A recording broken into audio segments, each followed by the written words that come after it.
Vuelvo a repetir lo que dije anteriormente.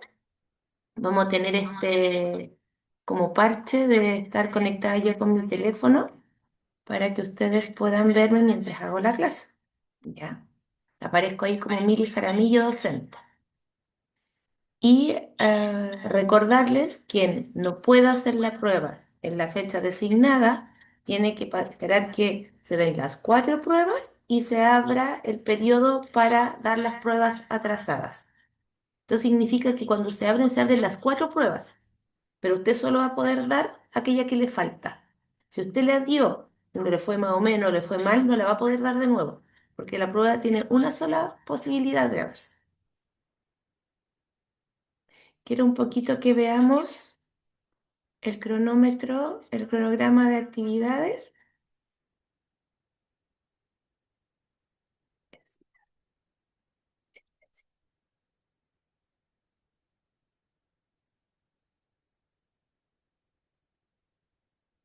Ya. El cronómetro de actividades nos dice que nos encontramos hoy día en el módulo 3, que son normas de convivencia escolar en el aula y técnicas para crear ambientes de aprendizaje. ¿Ya? Y también para crear-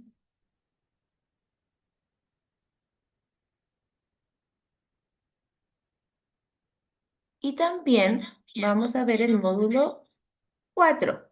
Hoy día vamos a ver 2 módulos que tienen que ver con las normas de seguridad escolar. El día jueves vamos a tener la evaluación, perdón, el módulo 6, perdón, la clase 6 va a ser el módulo 5 y el módulo 6. Y ese día en la noche, el día jueves en la noche, se va a abrir la evaluación del módulo 3, 4 y 5. ¿Por qué lo vamos a hacer al tiro? Porque si no después se retrasan mucho dar las pruebas y encerrar los módulos. Entonces, la evaluación número 2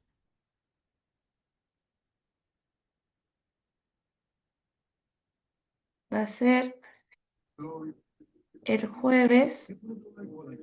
¿Cuál es el jueves que viene? 26 parece. 26 de junio a las 22 horas hasta el viernes 27 de junio a las 23:30. ¿Les parece?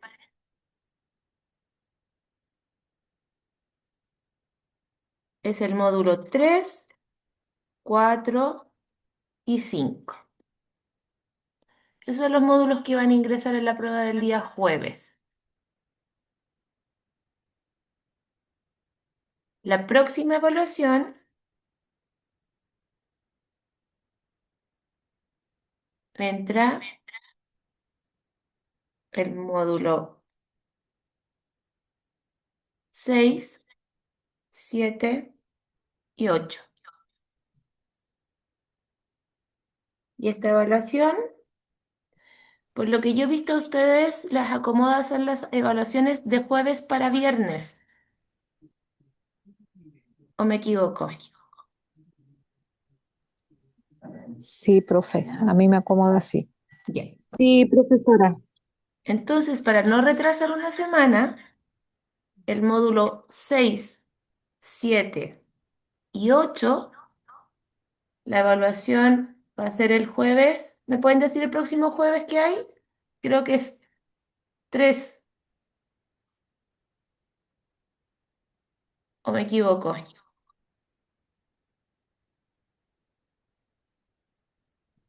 Sí, jueves 3 de Tres, julio. tres, Yo igual se profe. los voy a 3 de escribir. julio. Ya, 3 de julio. ya. Entonces la siguiente evaluación va a ser terminando el módulo, van a tener una pausa y van a poder dar su evaluación. Un segundo. ¿Ya? Y la siguiente evaluación, que sería la evaluación 4, son los módulos 9 y 10. Y esta prueba se daría el jueves. ¿Cuál es el jueves siguiente del 3?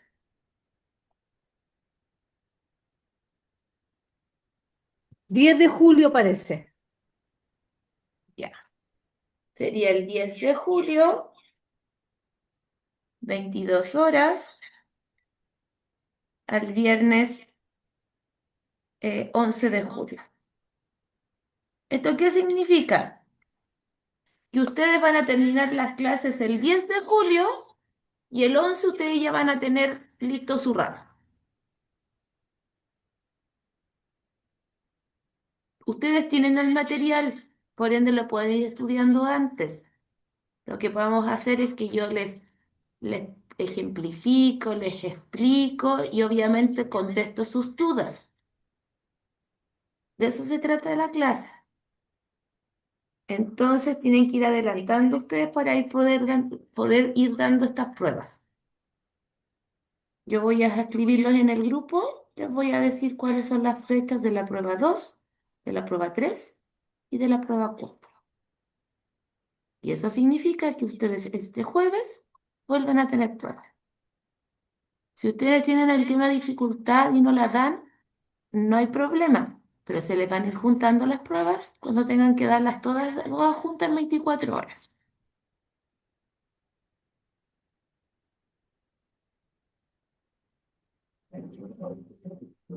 ¿Quedamos claros?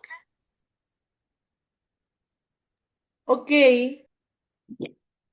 Entonces, hoy vamos a hablar de las normas de convivencia escolar dentro del aula y cómo las buenas prácticas, los ambientes saludables, la convivencia escolar, dentro de los protocolos y los lineamientos que tiene el colegio y dentro del buen trato que entrega el Ministerio de Educación, hace que mejoren los aprendizajes de los niños y las niñas y obviamente que mejoren las prácticas de los docentes.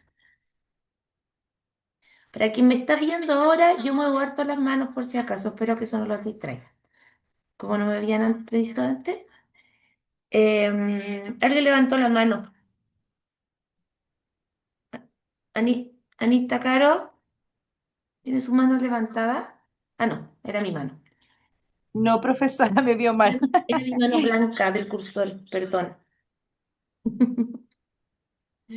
Lo que Entonces, pasa es que dice que algunos la ven, yo no la veo. no, fue mi mano del cursor. Ya. Entonces, yo quiero saber cómo lo hago. Ahora sí. ¿Qué no abre como?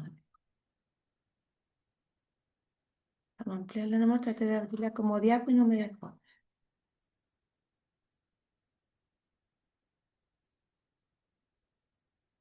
¿Cómo lo podemos hacer?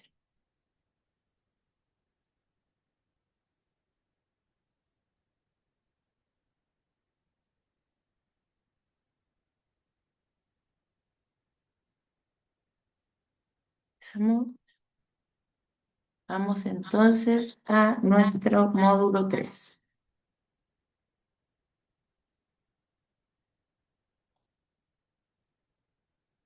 Primer marco.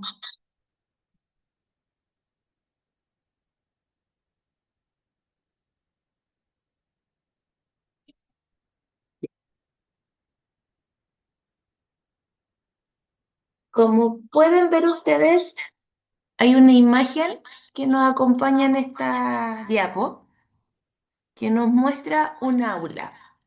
¿Qué es lo que más les llama la atención a ustedes de esta aula? El desorden.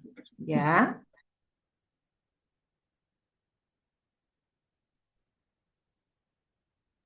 Nadie La está poniendo, profesora como que se da cuenta que está todo desordenado.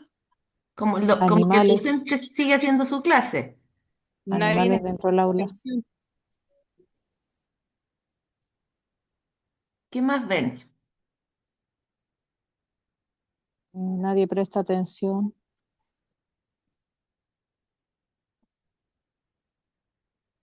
Niños colgando en el techo. Hay un perro dentro de la sala igual. Sí, hay un perro como que pensé que estaba viendo mal, pero era un Sí, perrito. hay un perro en la sala. ¿Qué más podemos ver si somos más minuciosos Profesora, yo creo que lo que se ve en la imagen es la falta de control de grupo. Ya, aquí En tenemos con el general. doctor, con el docente. Claro, Ya, desorden absoluto en la sala. sí. Hay más cosas que pueden darse cuenta en esa sala. La profesora está sola, no hay un asistente que le ayude. Ya. ¿Qué más ven?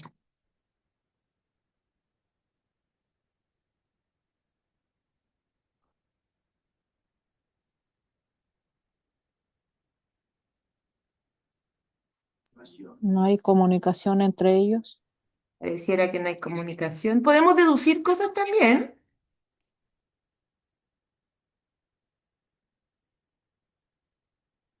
Miren, miren más detalladamente. Hay caos, pero hay cosas muy específicas que se observan.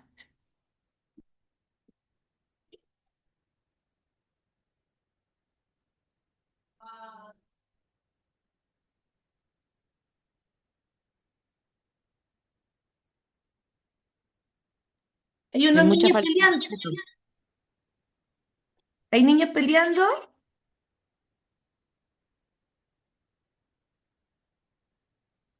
Hay una niña durmiendo.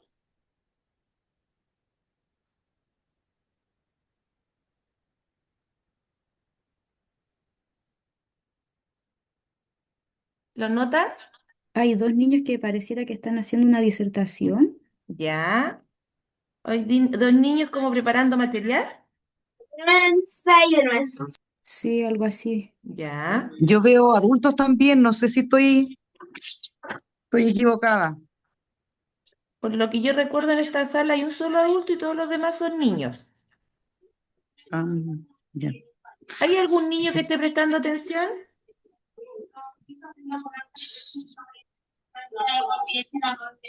Sí, hay uno. Está en la primera mesa. Sí, ¿cierto? Sí. Está tratando de prestar atención en todo este caos. Sí, porque, o sea, por lo que veo la clase, pero hay solo una alumna, entonces no hay respeto entre nadie. Ya, súper bien. En el aula se pueden dar, ojalá que no tengan que ustedes vivir un aula como esta, tan caótica o con tantos elementos distractores que no permiten el aprendizaje.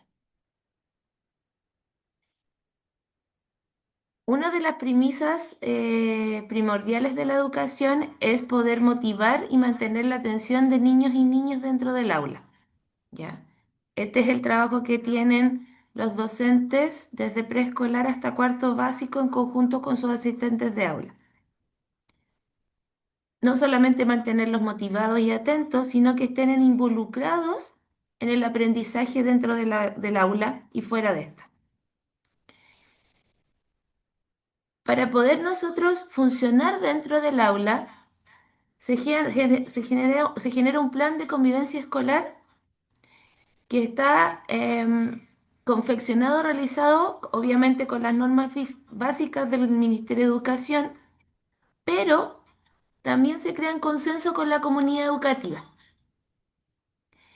¿Qué es lo que nosotros queremos que se considere convivencia escolar? ¿Cuáles son las conductas que nos van a dar una buena convivencia y un buen vivir dentro de la escuela? Y obviamente, ¿cuáles van a ser las sanciones en un escalafón desde leve, grave, gravísimo? Y cada una de estas acciones tendrán sus consecuencias, al igual que lo que pasa en el reglamento interno. ¿Cuál es la diferencia que tiene un plan de convivencia escolar? Es que tiene el deber de intervenir, investigar, derivar y tener medidas reparatorias si así fuese el caso. Porque esto tiene que ver con conductas dentro del aula en diferentes aspectos. La violencia escolar, el bullying, el ciberbullying, el acoso sexual, la violencia sexual. Son lo más básico. En el reglamento interno está si llegamos o no llegamos tarde, si nos ponemos o no al uniforme, si llevamos o no las tareas, cuándo nos toca evaluar. Eso está en el reglamento. En el de convivencia escolar tiene que ver con las relaciones y los vínculos humanos que se dan dentro de la escuela, tanto para los pares, los adultos, los pares, los apoderados, el equipo de gestión. Tiene que ver mucho con la relación adulto-niño, niño-adulto y adulto entre adultos. Por eso es muy importante comprender que el plan de convivencia es el corazón de la escuela, porque si nosotros tenemos buenas prácticas, lo más probable es que no tengamos este caos dentro de la escuela. Disculpen un poquito la bulla que hoy día están de vacaciones y tengo un grupo de alumnos en mi casa.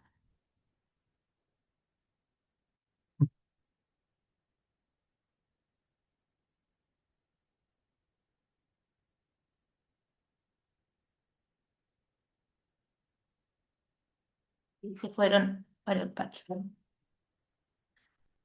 Entonces, como ustedes ven, básicamente la convivencia escolar se basa en los derechos de cada uno de los estudiantes, pero también por las obligaciones y responsabilidades que se tienen y y que deben ser asumidas, como por ejemplo las normas de comportamiento.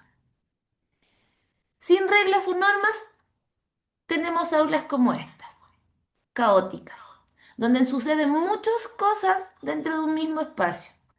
Niños golpeándose, alumnos, un perro dentro de la sala, un alumno durmiendo, una docente que ya puede estar entregada totalmente a esta realidad, que sigue haciendo su clase sin tener mayor interés en lo que sucede dentro de aulas, si se aprende o no se aprende. También tenemos un grupo de niños que sí quiere estar en el aula y permanecer ahí y aprender ahí. Pero ¿cómo nosotros logramos que este caos no exista? Y la única forma de hacerlo, o tratar de hacerlo, en realidad, tratar de hacerlo, porque aunque muchas veces tomemos muchas medidas, pueden haber elementos disruptores dentro del aula. Eso va a pasar. Pero ¿cómo minimizamos el riesgo?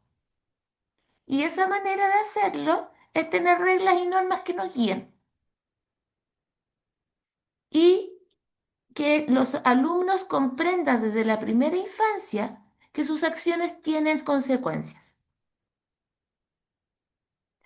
Que si yo pongo atención, trabajo, tomo apuntes, pregunto, obviamente mi aprendizaje va a ser mucho más profundo que si estoy arriba de la mesa, si estoy mirando la mosca, si no tomo apuntes, si no llevo mis trabajos, ¿ya?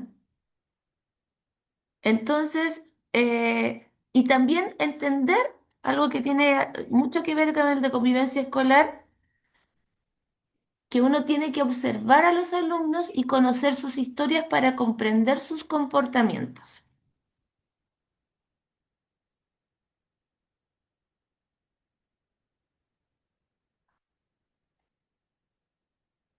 Existen normas básicas dentro de la escuela, ¿ya?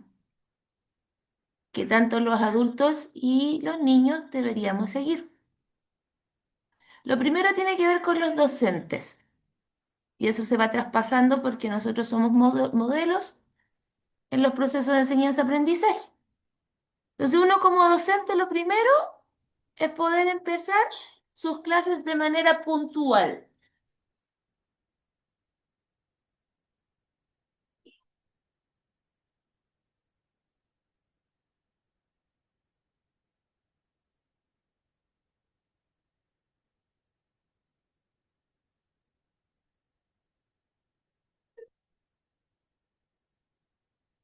Segundo, ser respetuoso de los alumnos. El trato respetuoso es algo que genera un trato respetuoso de vuelta. Llamar a las personas por su nombre, pedir las cosas con un tono adecuado, de buena manera. Y no entender, no decir como es que nunca me escucha, es que se lo he dicho 3 veces, es que no. El adulto tiene que tener autocontrol. Tener el material adecuado para impartir las lecciones. No puedo estar preparando en ese momento los materiales para la clase que se va a dar. La planificación debe estar y la planificación como se debe hacer con tiempo, el material debería estar para ser utilizado en el momento que corresponde para impartir una clase. Hablar de forma clara y precisa, dar ejemplos que sean pertinentes para los niños y las niñas. Utilizar un tono de voz moderado. Yo la otra vez les decía, no es necesario gritar. Yo puedo tener un tono marcado, una forma de hablar, una forma de moverme, una manera de estar que les indica a los niños cuándo es el momento de qué. Ser imparcial con los alumnos. Esto no es que este me cae bien, este me cae mal. Somos adultos. Con los adultos podemos hacer esa diferenciación, con los niños no. Aquí nosotros estamos para hacer un modelo y enseñar y tratar de empatizar con las situaciones de cada uno de los niños y niñas y ser imparcial en mis decisiones. Tratar a todos los estudiantes por igual. ¿Aló? Tenía clase y yo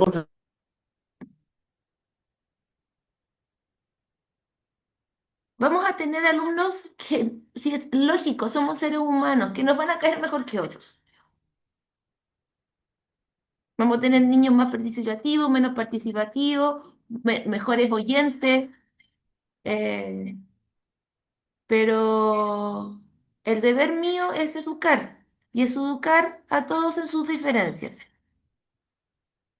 Cada institución, cada centro educativo puede implementar sus propias normas de comportamiento según los valores éticos que estén dentro de su misión y su visión, sin dejar de ver el piso mínimo que entrega el Ministerio de Educación.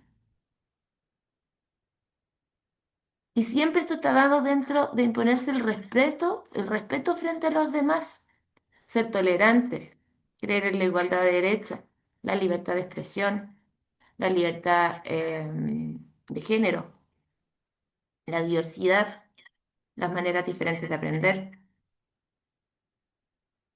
Y para esto nosotros tenemos que ir siguiendo pautas y normas. Y esto fortalece esta micro sociedad que tenemos nosotros y entrega las herramientas a los niños y a las niñas para que después puedan desenvolverse como adultos que aporten a la sociedad.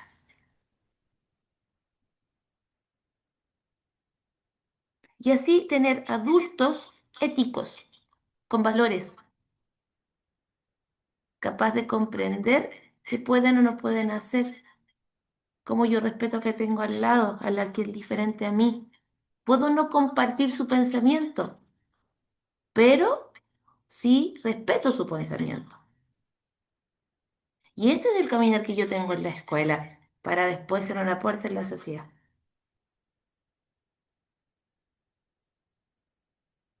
¿Qué nos ha pasado en la escuela?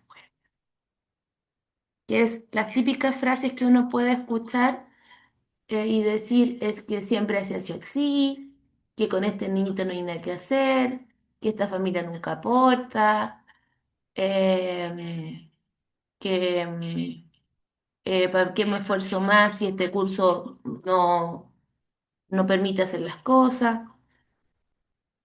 Y el traspasar esa información año a año va normalizando conductas.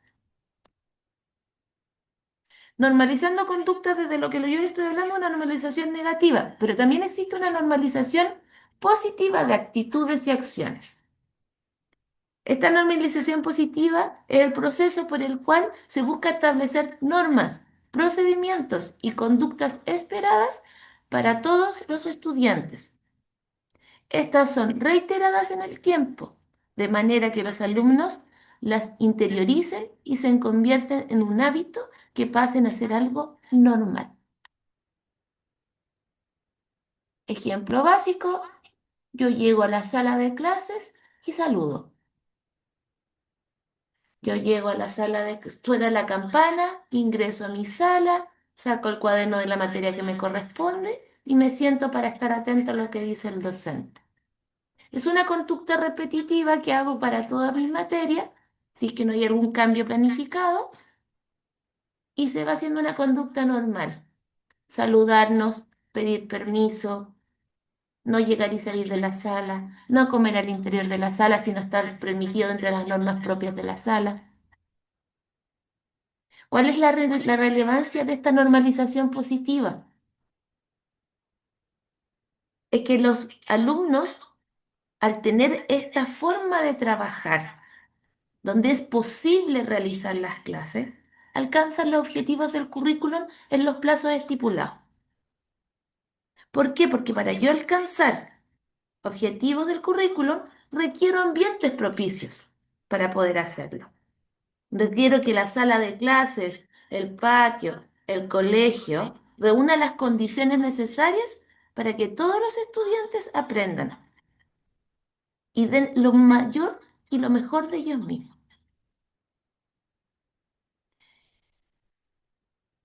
Si yo, ahí tiene que ver también con la coordinación de la escuela, porque hablo que no solo tiene que ver con lo que pasa dentro del aula. Si yo tengo una clase de historia y tengo al mismo tiempo una clase de matemática, no, perdón, una clase de educación física, y el profesor en ese momento pone el parlante a toda bulla, a todo volumen, ¿yo voy a poder hacer mi clase? Entonces también tiene que haber una coordinación dentro de las normas de respeto dentro de la escuela. No significa que no se haga, pero significa que cuando los espacios son pequeños y no tengo un gimnasio o no tengo un espacio específico para hacer ciertas cosas, tengo que coordinar con el profesor para que ese día el profesor de historia tenga una clase donde ellos tengan que hacer un taller, un trabajo, donde la clase no sea tan expositiva. Y esto se puede lograr en coordinación entre los docentes, porque el apoyo y la ayuda se hace entre todos. Existen diferentes favores que favorecen la consecución de un buen ambiente de aprendizaje. Alto nivel de desafío de la clase. La clase debe ser desafiante. Debo generar pensamiento crítico en mi alumno desde muy chiquitito. No solamente entregar contenido, es hacerlos reflexionar, pensar, crear, compartir entre ellos. Tengo que buscar la manera en que este aprendizaje, que este contenido que estoy entregando, genere un aprendizaje con un anclaje en ellos. Y tengo que ir conociendo cómo aprenden. No todos los grupos son iguales. Conexión con los intereses de los estudiantes. Cuando hablamos de la motivación, requerimos motivar a nuestros alumnos para que esa motivación genere también un anclaje del aprendizaje. Obviamente no todos se van a motivar con todo. Hay algunos niños más tranquilos, más pasivos, otros más activos, otros que aprenden a través del solamente escuchando, otros necesitan escribir, otros necesitan estar con muchas imágenes. Hay diferentes maneras didácticas para el aprendizaje. Entonces, obviamente, tengo que conocer a mi grupo para ver cuáles son sus fortalezas en las cuales me voy a agarrar para que logren el aprendizaje que está propuesta en el currículum y cómo voy a trabajar aquellas debilidades que no les permiten tener un aprendizaje tan profundo. Y siempre es importante cuando yo planifico la clase saber que van a existir emergentes que muchas veces no me van a permitir hacer la clase en un 100% como estaba planificada. Pero para eso tengo que tener claro cuál va a ser el uso del tiempo instruccional, es decir, el tiempo claro de clase, de entrega de contenido. Porque hay días que van a ser más tranquilos y otros van a ser más disruptivos. Porque no todos los días estamos igual. El trabajo constante de la normalización es una inversión en educación. Si yo lo empiezo desde el preescolar y lo voy manteniendo en el tiempo, de ahí se va a ir por un tubo, va a ser una cosa que se va a dar por sí misma. Pero para eso es que necesitamos que todos los docentes se suban en el carro. Si la norma y la regla es no se come en clase, no se come en clase. Es que no es que el profesor José no permita hacer esto. Es que no. Y para eso los docentes tienen que estar de acuerdo. Entro a clase y tal vez tengo un par de minutos para conversar sobre algo específico que quieran compartir, pero no más que eso. Porque así, esta repetición constante de una forma de trabajar dentro del aula en un marco normativo de comportamiento va a ser lo que nos va a permitir poder hacer clases después en tercero, en cuarto, en primero medio, en séptimo, donde obviamente van cambiando con la pubertad y los intereses van cambiando. Si yo desde un inicio logro un ambiente de trabajo dentro de clase saludable, productivo, con una optimización del tiempo, donde agilizo los trabajos a través de diferentes formas de hacerlo, voy a disminuir los estímulos disruptivos dentro del aula. Y obviamente no voy a tener que perder energía o va a tener consecuencias para aquellos que sí están prestando atención, porque trae consecuencias emocionales y de aprendizaje para ellos que sí quieren poner atención o quieren aprender. Todo este trabajo previo va a ser un beneficio para todos. Y tener unas conductas esperables dentro del aula también le permite al profesor crear expectativas sobre el grupo. Saber aquellos que pueden tener un funcionamiento más autónomo, más independiente y aquellos que requieren más apoyo. Y también estar atento a lo que puede ocurrir.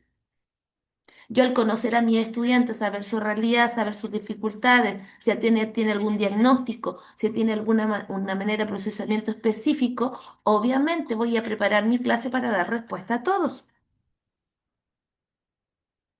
Y el tener un trabajo eh, dentro del marco regulador, como le digo yo, de esta normalización en el aula, favorece que los niños con ciertas dificultades de organización, que les cuesta seguir procedimientos, que se les dificulta poner atención, mantener esa atención, se les haga más fácil. Porque ¿saben lo que va a pasar?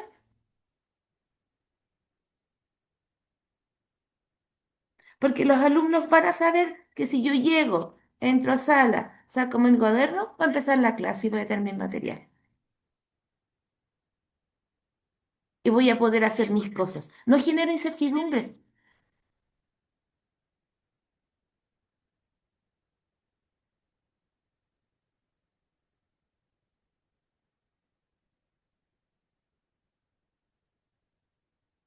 Existen algunos elementos que es bueno saber para generar la normalización. Y esto especialmente hacia los profesores y los directivos, los equipos de gestión, que deben sentir que es necesario instalarla como un estándar, como una forma de trabajar, y que esto permite un ambiente de aprendizaje y poder entre los adultos responsables unificar esfuerzos para la obtención de una cultura escolar saludable a menor costo de la escuela. Porque obviamente si hay mayor aprendizaje, nuestros índices van a ser superiores. Vamos a estar mejores evaluados. Vamos a nombrar algunos aspectos de un equipo directivo debe definir cuando los alumnos ingresan a clases.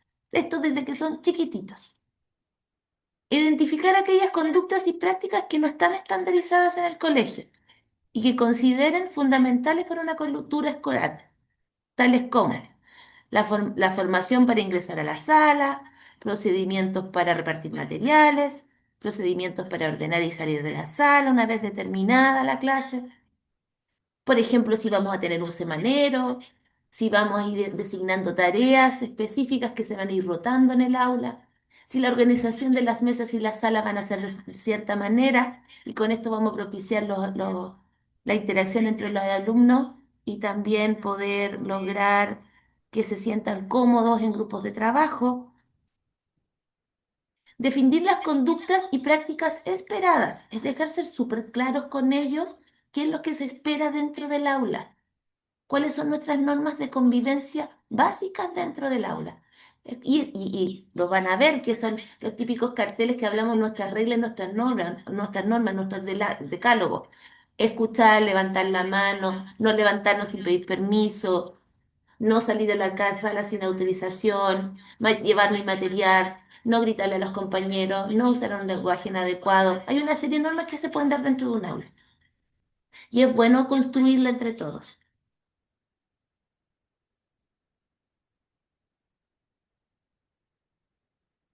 Todo es un aprendizaje y es un aprendizaje muchas veces mecánico. Y aquí nos da un ejemplo que tiene que ver con el timbre y la campana.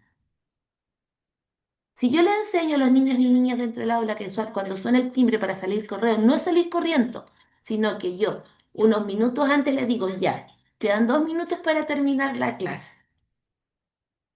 Ya van a tocar el timbre para el recreo.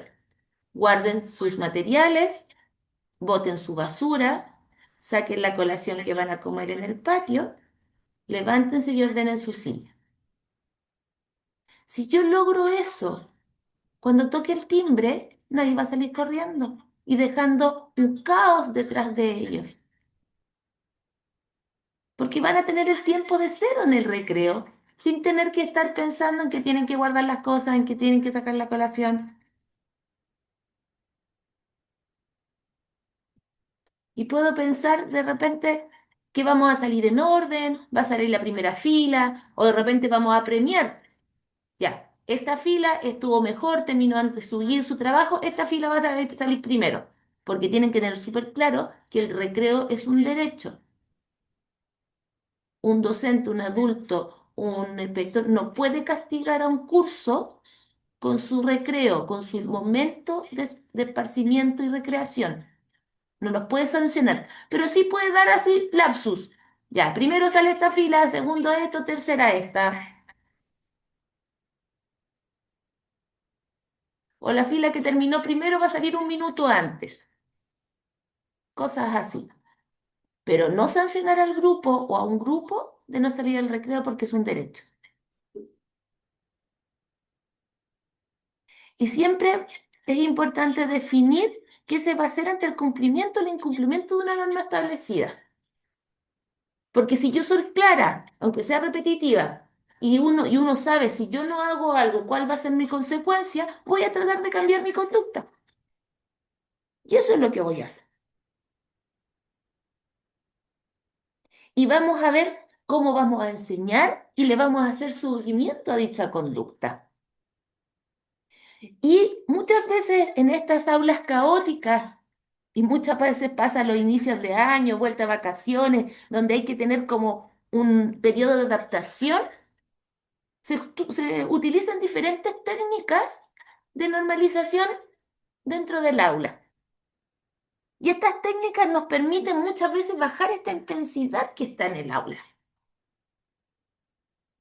Generar una pausa, una calma y también de repente mover un poco el cuerpo cuando estamos muy pasivos. Que estas técnicas nos permiten reactivar a nivel neurológico la concentración y volver a la calma para poder seguir con la clase. Uno va conociendo su curso, sabe cuántas veces tiene que hacer una pausa, cuándo es necesario sacarlos a correr al patio. Los niños pequeños tienen mucha energía que no saben canalizar y eso genera muchos conflictos dentro del aula. Algunas técnicas que están escritas aquí son ejercicio de respiración y relajación. Es bueno que ustedes puedan buscar información sobre mindfulness, que es respiración consciente, que nos enseña a pausar la mente, a pausar el cuerpo a través de la respiración. Dinámicas de pensamiento rápido, también los hace concentrarse y volver al centro. Mímicas, juegos de mímicas, que les haga a ellos estar atentos y averiguar y adivinar. Los aplausos dirigidos, que hay muchos en las redes, hay muchos, que también permiten bajar la intensidad cuando ellos empiezan a, ya, mucho ruido, mucha bulla, mucho movimiento, nos está llamando y nos está dando una alerta, es que nosotros necesitamos parar y hacer algo que haga que ellos vuelvan a concentrarse y a seguir en la actividad propia del aula. Canciones. Hay muchas canciones que nos permiten subir, bajar los tonos, escuchar, dar instrucciones. Sí, los convoco a que hoy en día en las redes hay muchas nuevas canciones, muchas nuevas dinámicas. Búsquenlas, búsquenlas porque eso, hay tantas canciones que ya son tan repetitivas y pierden sentido para los niños y las niñas. Hay que tratar de ser diverso también.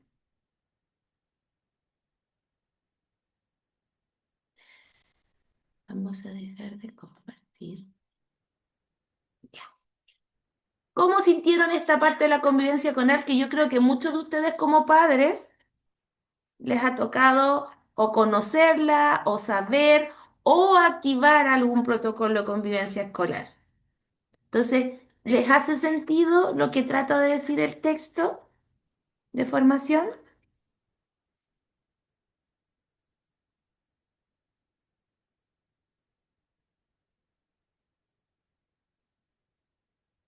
Sí, ¿Nadie nunca profe. ha tenido que activar el protocolo de convivencia? Sí, profe, ha sido bastante, de varias técnicas, sobre todo como el tema técnica de respiración y este tipo de cosas, siempre ayudan a los chicos, como emplear un poco maniobras un poco más alternativas, como más zen, por decirlo de alguna forma, para que puedan regularse los chicos cuando están muy...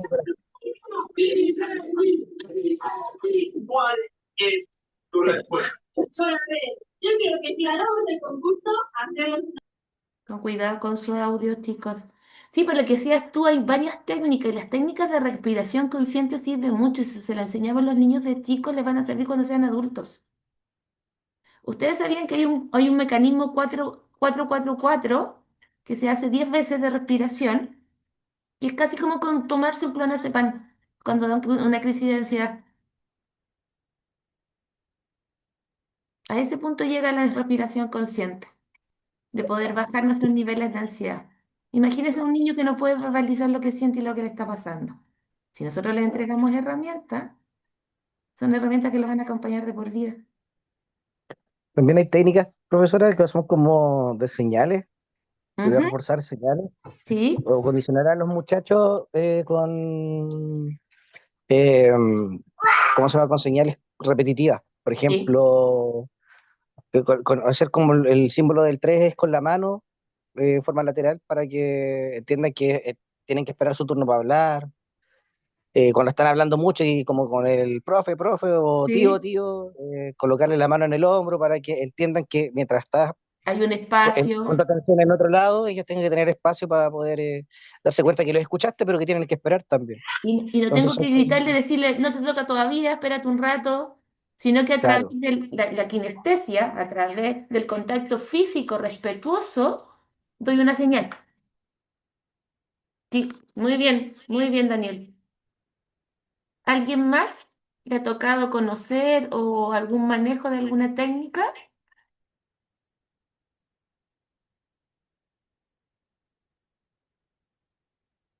Hay técnicas visuales también, por ejemplo, el semáforo, que nos dice cuando estamos demasiado alterados, cuando las cosas no están muy bien, entonces vamos pasando por el semáforo. Hay palabras. Yo tengo una amiga que es educadora parvularia. Entonces, cuando está todo muy caótico, muy caótico, están todos muy, y dice, y está todo muy desordenado, dice, "¡Oh! Me pongo negra, negra, de tanta pena que tengo". Y los niños como que les dice eso y la abrazan y se ponen a ordenar, por ejemplo. O dice, ya las manitos de aspiradoras, es hora de poder ordenar y limpiar. Entonces las manitos se convierten en aspiradoras y todos los niños empiezan a ordenar. Son técnicas distintas y ellos entienden el mensaje. Pero Profe, dígame, Claudia, son técnicas de amor también. son técnicas de amor. y Sí. de tratarlos con cariño, aunque no sean nuestros hijos, aunque no sean nuestros sobrinos. ¿Cómo no Que vamos a tener amor por ellos no si sean así mismo familia. nosotros amarlos, quererlos, entenderlos, comprenderlos? Yo sé que cuesta, pero uno en el camino de la vida, cuando uno ha criado a sus hijos, uno va tomando esas técnicas porque uno no sabe, uno va aprendiendo en el camino cómo Sí. criar y cómo ayudar a sus hijos. ¿Cuánto más en un colegio que uno realmente no los conoce? Yo aquí tomé una técnica con mis hijos grandes, ya grandes, entonces les dije ya, cuando ustedes estén enojados, me van a decir tiburoncín, ¿ya? Y cuando ustedes estén contentos, me van a decir pececitos. Entonces yo me levantaba y le decía, ¿cómo amaneciste? ¿Tiburoncín o pececito? Mamá, el de 15 me decía, tiburoncín. Ah, ya, nos vemos después entonces. De repente me decían, hoy día estoy pececito, hoy día estoy bien. Con mi hija y con mi hijo hice esa técnica porque chocaba mucho con ellos, con su adolescencia. Sí, pues. Entonces, para que ninguno de nosotros que vivíamos y estábamos día a día en la casa nos hiciéramos daño o nos dijéramos cosas que no correspondían, yo le dije a mi hijo, ya mi hijo salió a los 19 años de la casa más o menos y hasta ahí usé la técnica con él porque como tuvo una hiperactividad, un déficit tensional, no lo controlaban con nada en el colegio, lo sacaban de la sala, lo dejaban correr, ir al baño en la hora de clase, porque realmente no sé si era como un problema en mi hijo, pero tenía esa conducta. Entonces llegamos a un consenso con la profesora, con los profesores, con el director y con todo, y cada vez que mi hijo tenía esos arranques de furia, de que estaba aburrido, de que esto con lo otro, lo sacaban al patio. Y eso le servía mucho porque él después, claro que se acordaba. Claro que decía mamá, cuando yo me portaba mal, yo salía a correr al patio, salía al baño, tomaba agua, Y y cuando volví. ya estaba tranquilo, yo volvía a la sala porque igual así yo no molestaba a mis compañeros, la clase podía ser dada como correspondía. Así que así hoy día con mi hija también le digo, ¿cómo estáis? ¿Tiburoncino o pececita? Pececita mamá. Y cuando está enojada me dice, mamá, ¿sabéis qué? Ya le digo yo, entonces hasta aquí llegamos las dos. Cuando estemos bien, Es nos encontramos. como dice Claudia, ella buscó una técnica, pero lo que tratamos yo creo que como adultos lo que tenemos de entender de esta técnica o forma de hacer es que es importante enseñarle a los niños y a nosotros como adultos la capacidad de verbalizar aquello que nos está pasando. Porque el otro no es adivino.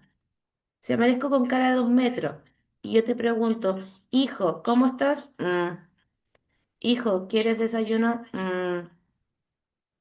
Obviamente no se está dando un diálogo, no hay un crecimiento.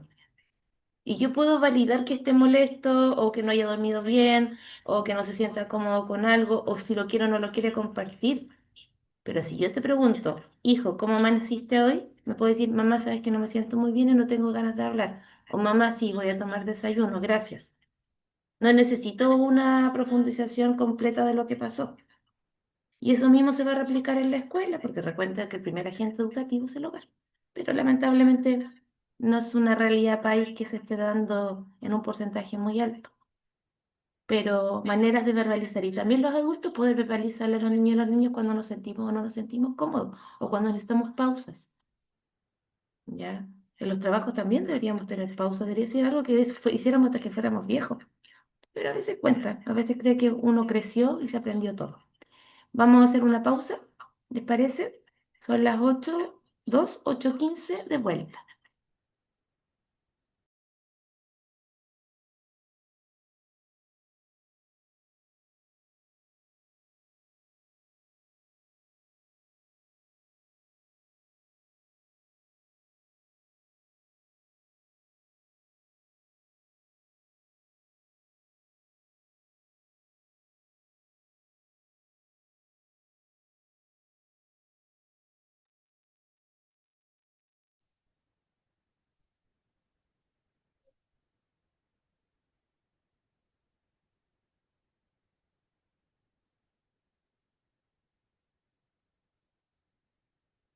Ya, vamos a entrar ahora en las normas de seguridad escolar. ¿Me escuchan bien? Sí, por acá, sí. Sí. Gracias. Ya. Todo centro escolar, todo centro educativo donde los niños y las niñas pasan gran parte de su tiempo, y se realizan diferentes tipos de actividades, como juegos, actividades en el recreo, actividades en laboratorio, salidas pedagógicas, eh, generan un porcentaje de riesgo, muchas veces son más a los comunes y corrientes que solo caerse o golpearse o chocar con entre ellos, ¿ya? Entonces es muy importante la prevención de estos accidentes dentro del centro escolar. Y eso significa que los adultos responsables tienen que asumir roles dentro de la escuela para evitar que sucedan ciertos hechos que sean un riesgo para los niños y las niñas. Desde prever las dificultades que se pueden presentar con la infraestructura de un lugar, los elementos tóxicos que pueden existir dentro de un lugar, es decir, cuál es el manejo que va a tener el auxiliar de servicio menores dentro de la escuela, lo cual les va a permitir estar más seguros. Pero para eso todo el entorno tiene que estar pensado de manera segura, porque todos tienen que estar protegidos dentro de la escuela. Y para esto existen protocolos de seguridad escolar que están dentro de la normativa vigente. Y hay recomendaciones específicas que da esta normativa. Y todo el personal docente y no docente son y actúan como un agente de salud dentro de la escuela, tanto en el aula como en los otros espacios de la escuela. Entonces, los adultos tienen que tener una conducta modelo que vaya enseñando a los niños qué resguardo y qué cuidados deben tener y tener un discurso repetitivo de cómo nos debemos cuidar en la escuela y también replicarla fuera de esta. Para cumplir esta tarea se deben reconocer y conocer los riesgos potenciales que van a existir y así poner medidas que estén al alcance de todos para poder prevenirlas. Y estar siempre informados para poder intervenir ante un hecho o un suceso que se produzca en un accidente. ¿Cuáles son los accidentes más frecuentes en los centros educativos?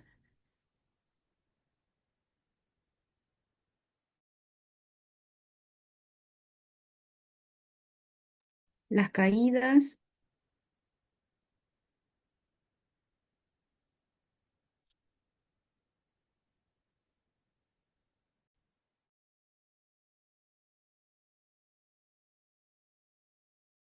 Cuando los niños chocan entre sí,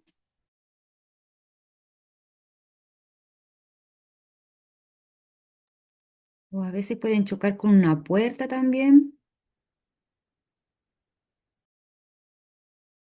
Jugando a la pelota, en la silla, en la sala de clase, igual, a veces tienen accidentes.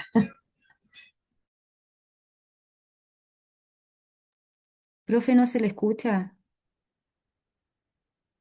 Lo que yo les decía, que se suban arriba de una silla y se caigan, que se encaraben arriba de los muros, que corran en el patio y choquen con una pared, que se jugando a la pelota se golpeen con la pelota, se resbalen y choquen entre ellos, golpes en la cabeza, en las rodillas, doblarse las muñecas, los tobillos. Son las cosas más comunes que pueden suceder en el tiempo de recreo.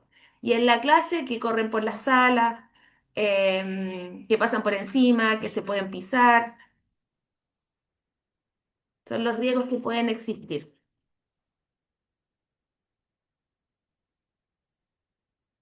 Aquí, por ejemplo, nos da algunos ejemplos que son los más frecuentes. ¿Qué son? Caídas y golpes. Son las principales causas de accidente dentro de los colegios. Tenemos caídas que son en el mismo nivel, producidas generalmente por mal estado de los suelos, por un suelo mojado, porque hay un desnivel no bien visto, que es pequeño y los niños chocan ahí, algunos obstáculos que pueden estar, una mesa, una silla que no se haya sacado del patio, que el mobiliario esté colocado de manera incorrecta. Y los más frecuentes de estos accidentes suceden en los patios, en los recreos, en la entrada y la salida, en algunos juegos que se dan también, y en los pasillos.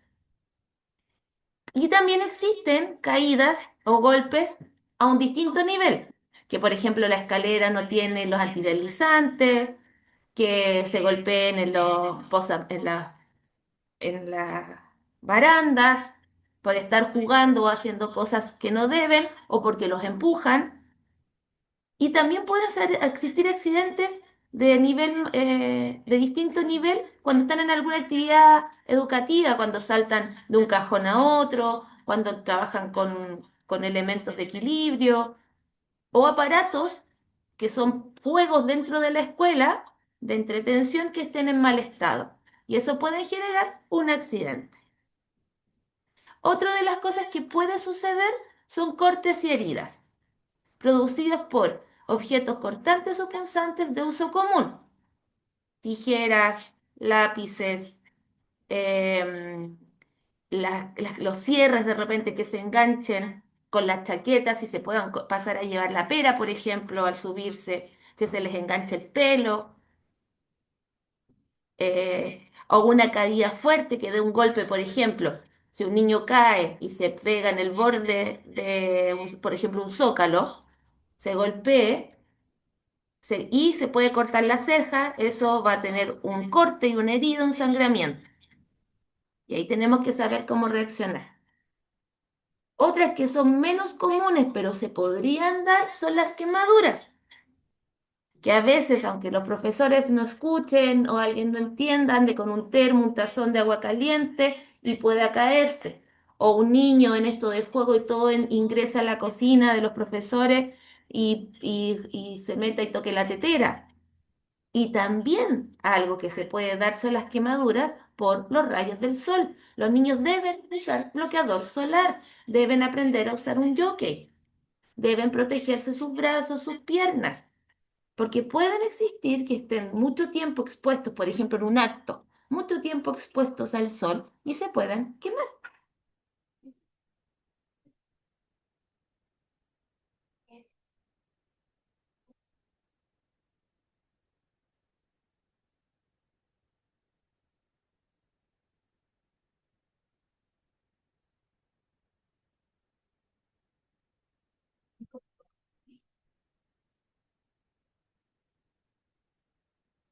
Otra cosa que puede pasar son las asfixias por cuerpos extraños, es decir, el atragantamiento.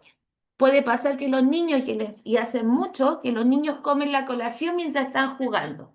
Imagínense, están comiéndose unos frutos secos y se comen una nuez, una almendra, mientras corren se atoran y se pueden asfixiar. O los más pequeños que les gusta meterse objetos en la boca, piezas pequeñas, tapas de lápices, se pueda dar eso mismo, que se puedan atragantar. Entonces hay que saber cuáles son las reacciones que deben tener los adultos ante esta situación. También pueden producirse accidentes por introducción de cuerpos extraños en otro orificio. Se meten bolitas en la nariz, se venden piezas de Lego pequeñas y estas situaciones pueden requerir asistencia médica.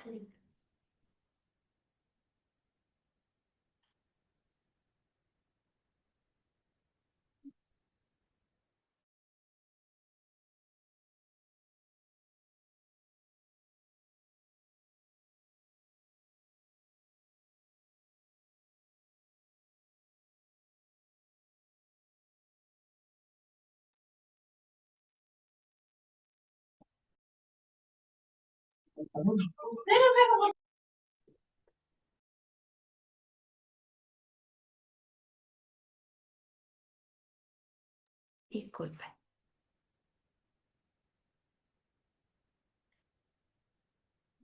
Otra cosa que puede pasar, pero que es menos común, y por eso los adultos tienen que ser súper cuidadosos de dónde dejan los útiles de aseo, que son las intoxicaciones. Pueden ser por útiles de aseo y también por medicamentos. Hay papás que de repente le dicen a los niños, no, si te duele la cabeza, tómate una pastilla. Y eso dentro de la normativa no debería existir. Cualquier medicamento debe ser administrado por un adulto bajo una receta médica. Porque si yo, por ejemplo, le digo al niño, ay, si te pica la nariz o te da alergia, tómate esta pastilla. Y al niño se le ocurre tomarse la tira completa. O también algún alimento en mal estado. Muchas veces los niños llevan termos de alimentación que no están bien manipulados y al comérselo se intoxica.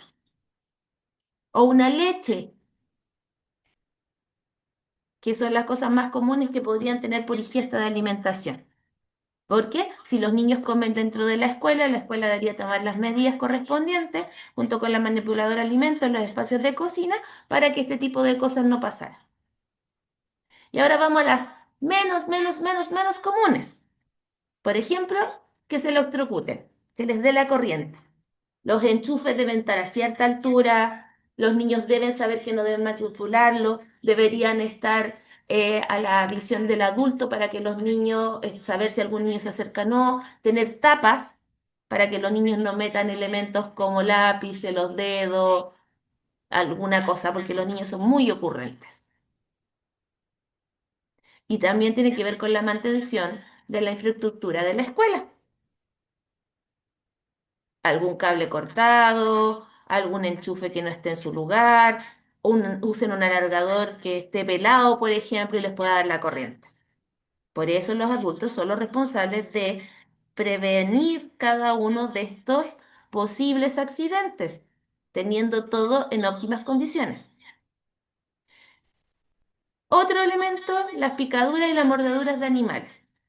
Que entre un perro, lo veíamos en el anterior, había un perro en la sala. Si no tomamos la medida de que el portón esté cerrado, de que no entre cualquier persona, que no entre un animal, imagínense, entra un perro y muerde a un niño. Puede pasar. Es menos posible, es más manejable, pero puede pasar. O la picadura de una araña. Si los espacios no están bien limpios, hay una chaqueta que estuvo un tiempo ahí, el niño dijo, oh, mi chaqueta la encontré, va y se la pone y tiene una araña. Hay que limpiar los muebles, limpiar donde están los libros de los niños y las niñas, asear, ventilar la sala. Hay que tomar precauciones oportunas. Cuando, por ejemplo, tengamos salidas pedagógicas al campo, usar un calzado, usar poleras, decirle a los niños qué pueden tocar, qué no pueden tocar, para no tener este tipo de riesgos. Otro accidente que puede existir es cuando tienen salidas pedagógicas o van de por ejemplo, hay centros educativos que tienen el gimnasio en otra sede. Entonces van con los niños a esta sede. Entonces tienen que movilizarse a través en la calle. Entonces hay que saber dónde cruzar, que sigan las normas y no porque el semáforo está en verde yo voy a llegar y cruzar corriendo porque puede venir un auto que no vio el semáforo y pasó. Los niños tienen que también aprender a andar en la calle.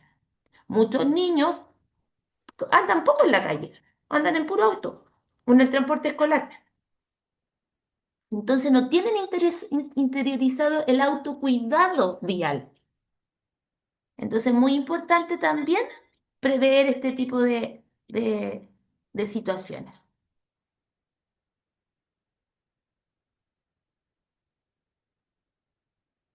¿Dudas, preguntas en este aspecto?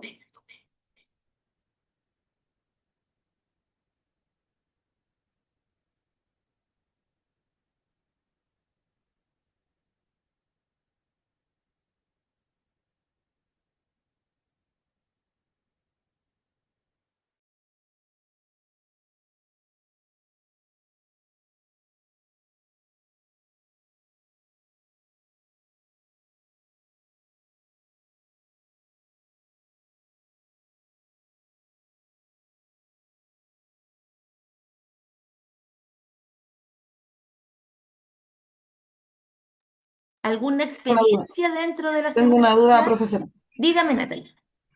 En la imagen observo y ejemplo hay una niña con un cortacartón, con un ¿Ya? cuchillo cartonero. ¿Hay alguna edad en la que pueden usarlo? Porque yo tengo dos niños. Tengo uno de 9, que claramente no le pasa un cuchillo cartonero en el colegio, al de 15 sí.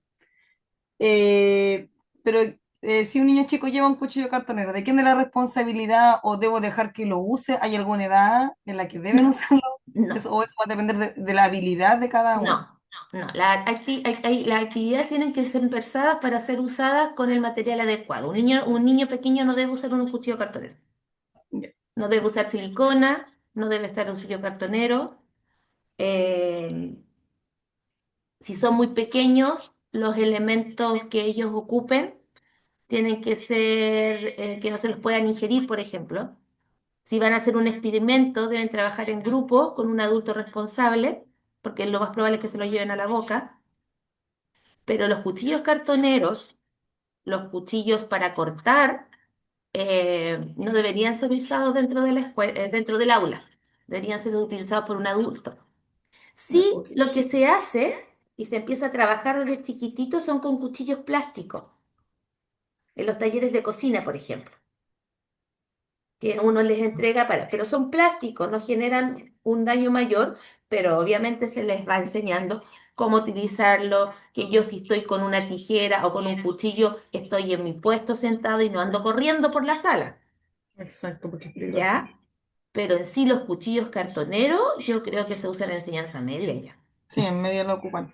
Y si un niño se accidenta estando en la sala, el protocolo es siempre llevarlo a enfermería, nunca atenderlo yo como persona propia, como de aula. Siempre hay una atención primaria. Ok, Pongamos, el niño se subió arriba de la silla, se cayó y se pegó en la cabeza. O yo asumo que se pudo no haberlo visto, yo asumo. Entonces yo que primero el niño no se tiene que levantar y tiene que quedar extendido en el suelo. listo. ¿Ya? Eso es lo primero. Y de ahí, el otro adulto, o si los niños son un poco más grandes, se pide que venga alguien a ayudar para poder movilizarlo desde ahí. Y en esos momentos, ¿qué esperamos? Que no tenga pérdida de conciencia, que responda a su nombre, que siga movimiento ocular, antes de poder levantarlo y trasladarlo. Pero pongámonos en el caso que un niño se cae y se quebra un brazo. Lo primero que voy a hacer es inmovilizarlo, llamar a la familia, llamar a la ambulancia. Si no hay ambulancia o algo, saber cómo lo voy a trasladar. La enfermería tendría que tener una camilla. Si el golpe es más profundo, tendría que tener un inmovilizador de cuello. Pero tendremos que pensar que muchas veces no vamos a tener de todo. Entonces vamos a tener que ir aprendiendo primeros auxilios para poder responder a estas necesidades. Pero la atención primaria en aula la vamos a dar los que estamos ahí. No voy a salir corriendo y lo voy a dejar botado y tal vez el niño se pare. ¿Se entiende cómo reaccionamos? Sí, sí, sí. Gracias. De nada. ¿Alguna pregunta? ¿O compartir alguna experiencia?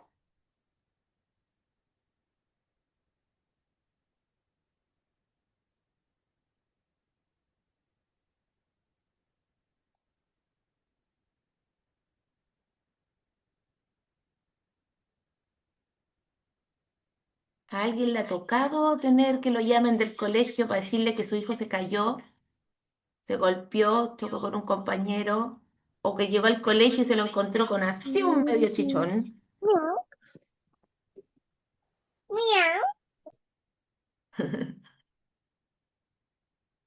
Siempre es bueno informar.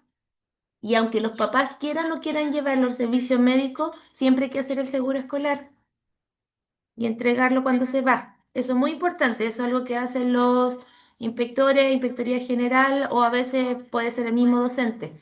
Importante entregarle aunque lo lleven o no lo lleven. Yo les voy a contar mi propia experiencia. Mi hija en primero básico estaba jugando en el patio y cayó de altura. No era una altura tan grande, yo creo que serían unos 40 centímetros. Estaba sobre como una mesa. Y cuando trata de sacar el pie pierde el equilibrio y cae. Y al caer se fractura el brazo, el codo. Estaba en primero básico. Me llama el colegio y yo le digo que no la lleven al hospital, que la inmovilicen y que yo voy camino al colegio. Al mismo tiempo llego yo y mi marido al colegio y lo que hacemos, mi hija estaba extendida en un sillón, la habían tomado con cuidado y le habían con un pañuelo, le habían inmovilizado el brazo. Ya. Nosotros la tomamos con mucho cuidado, la subimos, la estiramos en el auto y la llevamos al ICT para que le hagan la atención primaria. Nosotros fuimos al sistema privado, no al público, ¿ya? Y en ahí se decide que hay que operarla de emergencia porque tenía una fractura en su codo. La caída no fue fuerte, el golpe no fue grande, pero hubo una zona muy sensible y que es fácil que se quiebre. ¿Había pasado en el colegio antes? Nunca, pero podía pasar. ¿Cuál fue el error? Visto desde el adulto, es haber trabajado con ellos que no se pueden sentar sobre ese espacio. Ella no estaba corriendo, no estaba saltando, no estaba... Estaba sentada, pero estaba no sentada en un lugar donde no debía estar. Entonces ahí los adultos que estamos en el patio tenemos que estar atentos. Era como lo utilizaban como mesa y era estos rodillos como de cables grandes de madera. Eso era. Entonces en el colegio se usaba como un espacio donde los niños hacían trabajos manuales, se sentaban a comer, pero el error fue que a ella se le ocurrió subirse y sentarse arriba. Aunque muchas veces le dije que no era un espacio donde sentarse, pero en el colegio debieron haber estado más atentos a que no se sentaran sobre ese espacio. Pero pasó. Reaccionaron bien, la tomaron, la calmaron, la contuvieron. Ella no tuvo pérdida de conciencia porque el golpe fue en el brazo. Obviamente tenía mucho dolor. Y de ahí ya la llevamos y la operamos. Y estuvo enyesada y estuvo con fierros metidos en el codo. ¿Se pudo haber evitado? Sí.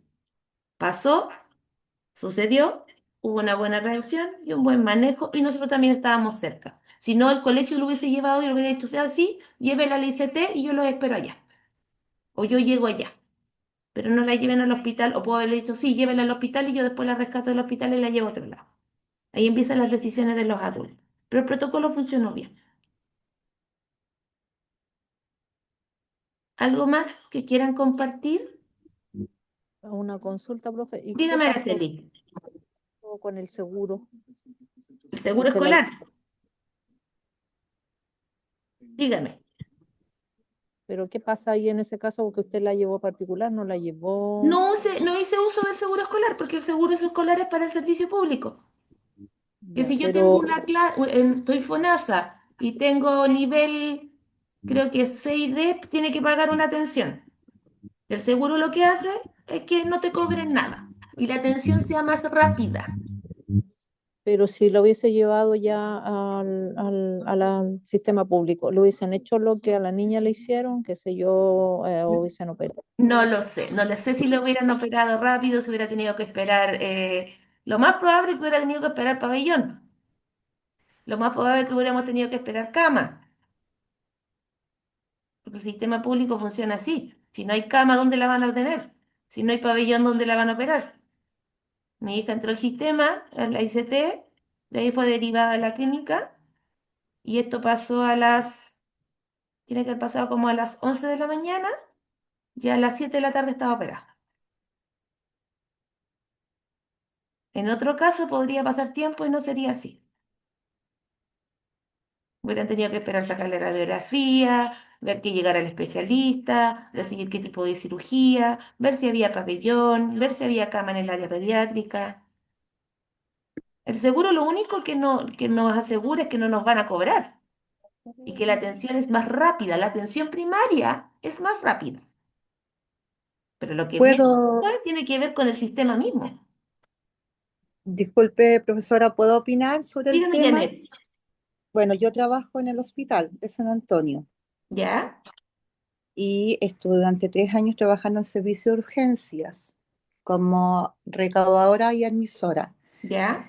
y en donde recibíamos a los alumnos con los seguros escolares. ¿Ya? Desde el año, hace 2 años atrás, en primer lugar, no se cobra FONASA, ningún tramo. ¿Ya? Es copago cero, ¿ya? Independiente, eso es aparte del seguro escolar. El seguro escolar te cubre todas las prestaciones, desde la primera atención, dependiendo del diagnóstico que tenga el paciente. eh, hasta las terapias, se Ya. necesita, si se va con derivación a otro centro, es otro tipo de, ellos no entran a lista de espera tampoco para ser atendidos, ellos tienen otro tipo Tienen prioridad. de programa, Ya. todo esto en servicio de urgencia parte dependiendo de la gravedad, Sí, pues. ¿ya? Sí, pues como están priorizados dentro Exacto, del ¿ya? escalafón, que Y cuando entran al, no me acuerdo al cómo se llama, selector. ahí ellos Con- obviamente dicen ya, esto puede esperar, no puede esperar, necesita atención oportuna. sí, el selector es a nivel nacional y todo, yo creo que todos adultos debemos tener claro cómo se categorizan, cómo son categorizados en C1, C2, C3, C4 y Ujú. C5. Bueno, y el asunto es que, aparte de informar de que somos copago, todos los que somos, me incluyo FONASA 6D, somos copago cero hace 3 años ya. eh, Eso significa que no se paga ningún tipo de prestación, cirugía, atención, medicamentos, exámenes, en fin, en Y, el servicio público. y si yo soy ISAPRE y decido llevarlo al sistema público, tampoco me cobran nada. Con el No, seguro.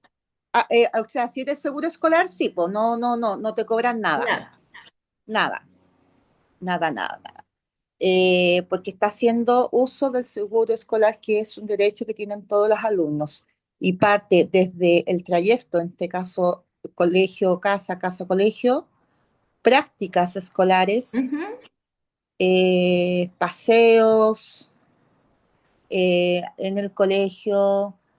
Lo que no cubre son cuando son agresiones, Sí, cuando son riñas. riñas, exacto, riñas. Eso no los cubre, Eso pasa igual en el Código del Trabajo.